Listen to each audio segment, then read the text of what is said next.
이른을 앞두고서야 사람 마음이 이렇게 다시 흔들릴 수 있다는 사실을 알게 될 줄은 몰랐다. 남편을 떠나보낸 지 어느덧 8해. 공허한 시간을 견디기 위해 집과 시장, 복지관을 오가며 바쁘게 움직였지만 그 바쁨은 고독을 숨기기 위한 얇은 가림막에 불과했다. 혼자가 익숙하다고 믿고 싶었을 뿐 익숙해진 적은 단 한 번도 없었다. 그날 버스 정류장 옆 게시판에 붙어진 안내문 한 장이 모든 것을 흔들어 놓았다. 동창회 모임 공지 50주년 기념. 여러 이름들 가운데 유난히 오래도록 시선이 머무는 이름이 있었다. 이도현. 시간이 오래 지나면 모든 것이 흐릿해질 줄 알았는데 그의 이름은 오히려 세월을 타지 않은 잉크처럼 선명하게 떠올랐다. 대학 시절 내내 그는 늘 일정한 거리에서 나를 배려하던 사람이었다. 세상의 기준과 집안의 사정, 그리고 서로의 용기 부족이 맞물려 결국 우리는 아무 말 없이 멀어졌다. 그 후로는 오랜 공백만이 남았다. 집으로 돌아와 TV를 켜고 저녁을 먹고 설거지를 하면서도 그의 이름은 마치 낮은 울림처럼 계속 귓가에 남았다. 결국 며칠 동안 망설이다가 동창회 참석 여부를 묻는 메시지에 손가락이 스스로 참석이라는 단어 위에 멈춰 섰다.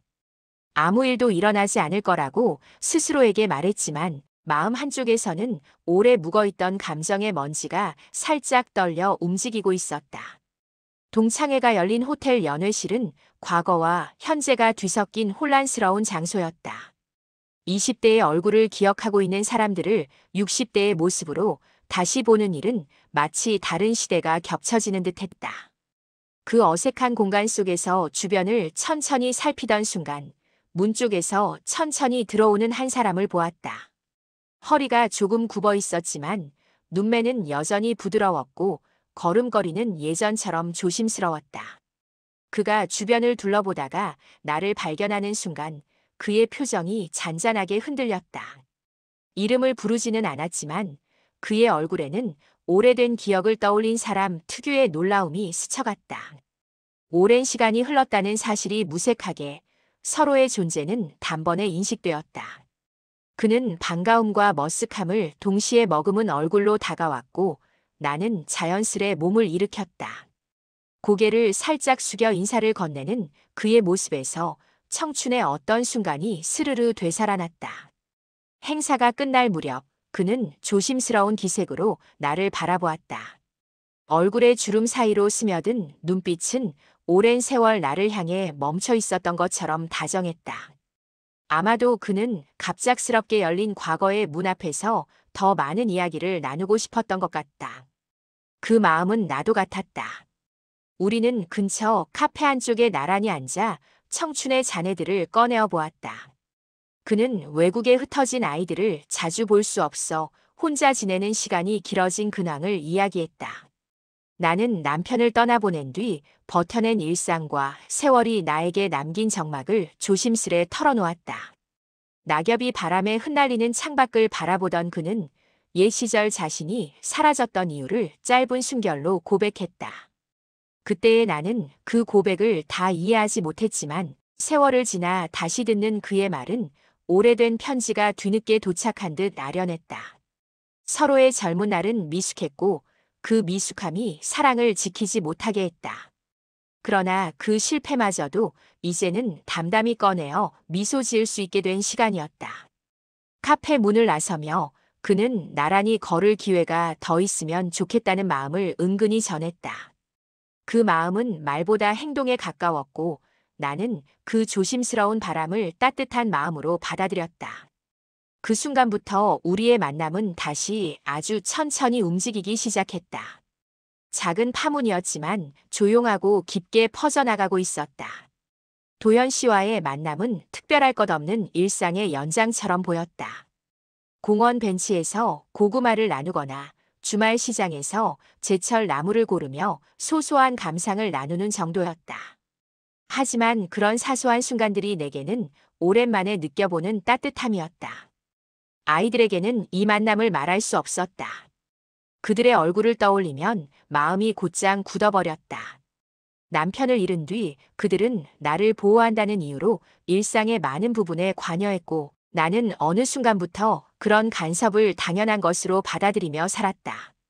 그러다 보니 내가 누군가를 만난다는 사실은 그들에게 큰 충격이 될 것이었다. 도연 씨는 내 사정을 이해하려 했고 나의 속내를 가만히 기다리는 태도를 보였다. 나는 마침내 그에게 아이들이 노년의 연애라는 것을 받아들이지 못할 것이라는 걱정을 조용히 털어놓았다. 그는 오래 생각하던 사람처럼 고개를 끄덕였고 우리의 관계를 조심스럽게 지켜나가자는 의지를 내비쳤다. 그러나 비밀은 오래 갈 수 없었다.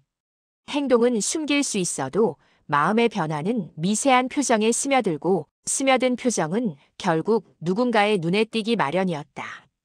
계절이 조금 더 깊어질 무렵 균형은 예상보다 빨리 깨지기 시작했다. 비밀은 예상보다 허무하게 드러났다.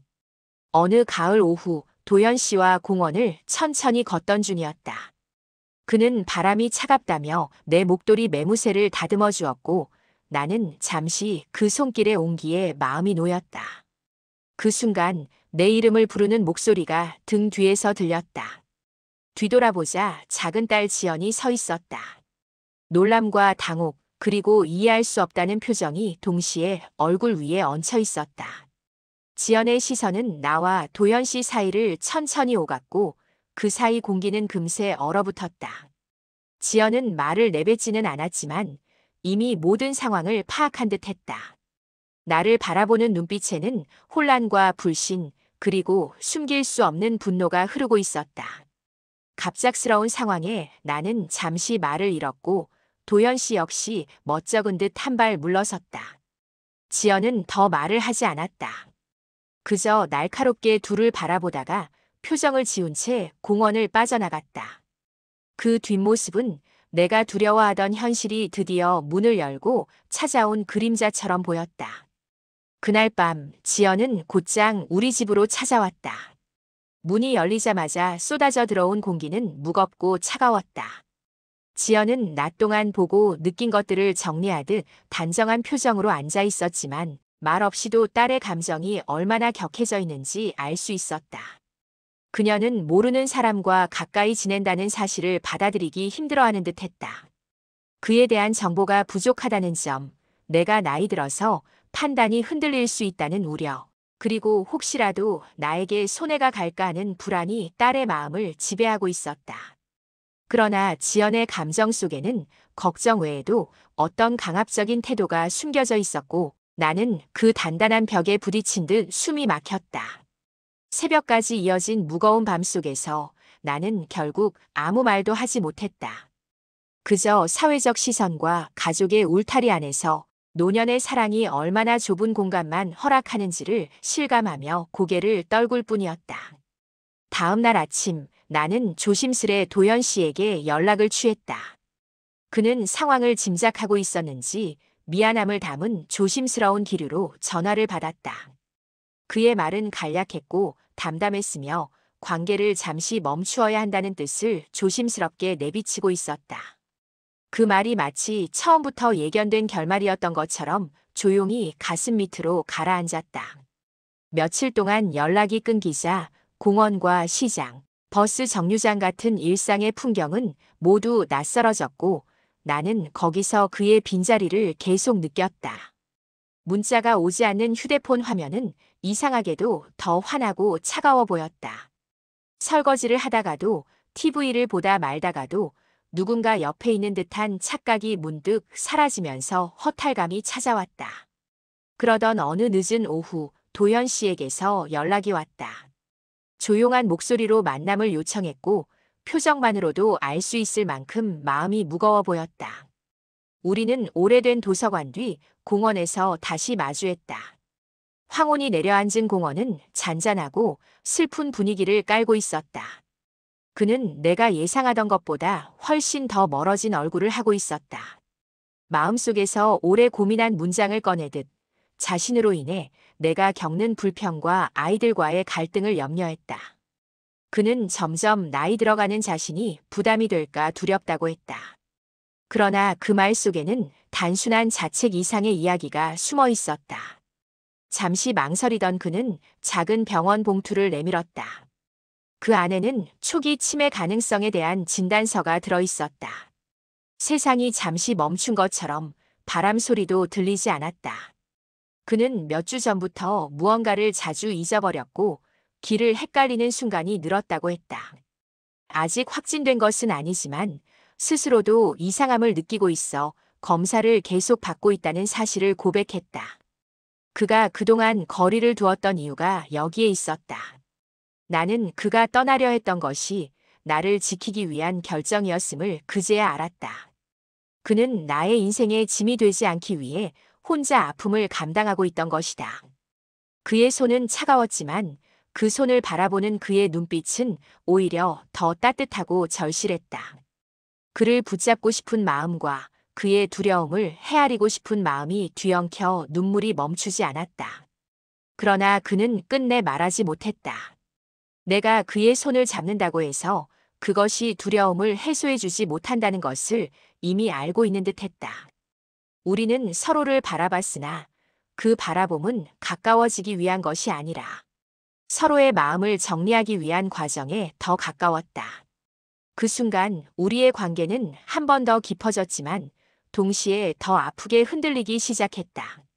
도현 씨의 병에 관한 이야기를 아이들에게 털어놓지 않았지만 그들은 이미 상황이 심상치 않다는 것을 알아차리고 있었다. 며칠 뒤 큰딸 미정과 아들 준호가 집으로 찾아왔다. 표정은 단단했고 마음속 결론을 이미 정해두고 온 사람들처럼 보였다. 그들은 나를 위한 걱정이라는 명목 아래 내 삶의 방향을 통제하려는 태도를 보였다. 어쩌면 그들은 보호가 사랑이라고 믿는지도 모른다. 그러나 그 보호는 내가 스스로 선택할 틈을 허락하지 않는 울타리와 다르지 않았다. 그들은 낯선 사람을 믿을 수 없다며 나이가 들수록 더 신중해야 한다는 논리를 제시했다. 그러나 그 논리의 밑바탕에는 사랑을 이해하지 못하는 마음과 변화에 대한 두려움이 깔려 있었다. 오랫동안 엄마가 누군가를 새롭게 사랑할 것이라는 사실을 상상하지 못했기 때문에 눈앞에 펼쳐진 현실을 받아들일 준비가 되어 있지 않은 듯했다. 나는 오랜만에 스스로에게 질문을 던졌다. 내 삶은 언제부터 내 것이 아니었을까? 남편이 떠난 뒤 아이들이 나를 챙긴다는 이유로 한 걸음씩 내 선택을 가져갔고 나는 그걸 자연스러운 일로 받아들이며 점점 작아져 왔다.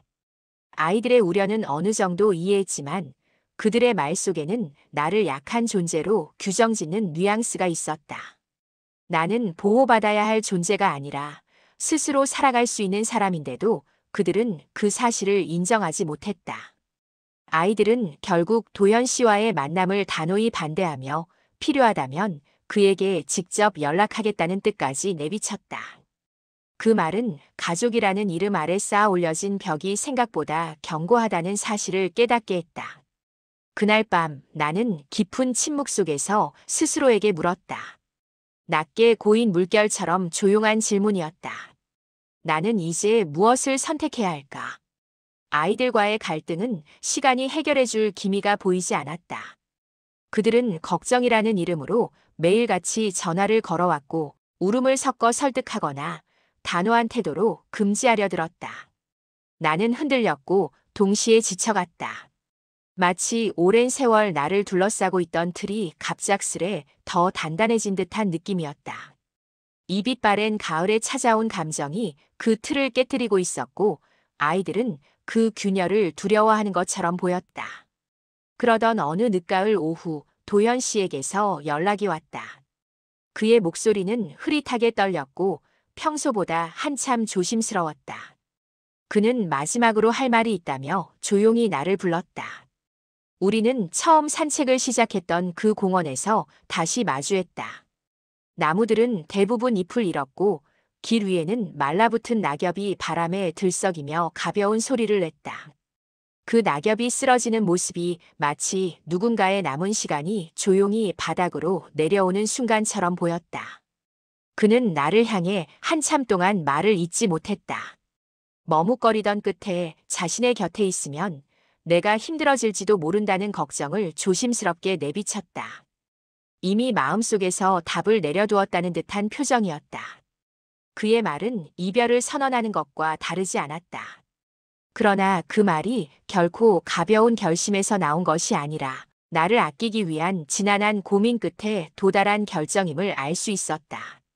그의 불안, 병의 그림자, 세상의 시선, 그리고 아이들의 반대가 모두 그의 어깨 위에 얹혀 있었다. 나는 그를 바라보며 그가 두려워하는 것들이 무엇인지 차가운 바람만큼 선명하게 느꼈다. 그는 지금도 나를 사랑하고 있었고 그 사랑 때문에 떠나려 하고 있었다. 그를 잃고 싶지 않다는 마음과 그의 고통을 이해하고 싶은 마음이 충돌했다. 나는 그 경계에서 한참 동안 말을 찾지 못했다. 그러나 결국 깨달았다. 우리가 이미 나이를 충분히 먹었고 남은 시간이 길지 않을수록 서로를 향한 감정은 더 정직해야 한다는 것을. 미래를 완전히 예측하려고 하면 아무것도 시작할 수 없는 나이였다. 지키고 싶은 것을 지키겠다는 마음 하나만 남으면 충분한 나이이기도 했다. 나는 천천히 손을 뻗어 그의 손등 위에 올려놓았다. 말로 설명할 수 없는 마음을 손끝으로 전하는 것만으로도 충분하다고 생각했다. 그는 아주 천천히 내 손을 바라보았다. 그 눈빛에는 두려움과 고마움 그리고 아직 살아있는 온기가 함께 담겨 있었다. 우리는 그날 이별하지 않았다.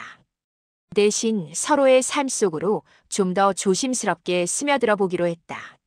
누군가의 짐이 될까 두려워하기보다는 누군가의 하루를 함께 채워갈 용기를 조금 더 선택하기로 했다. 아이들과의 갈등은 쉽사리 풀리지 않았다.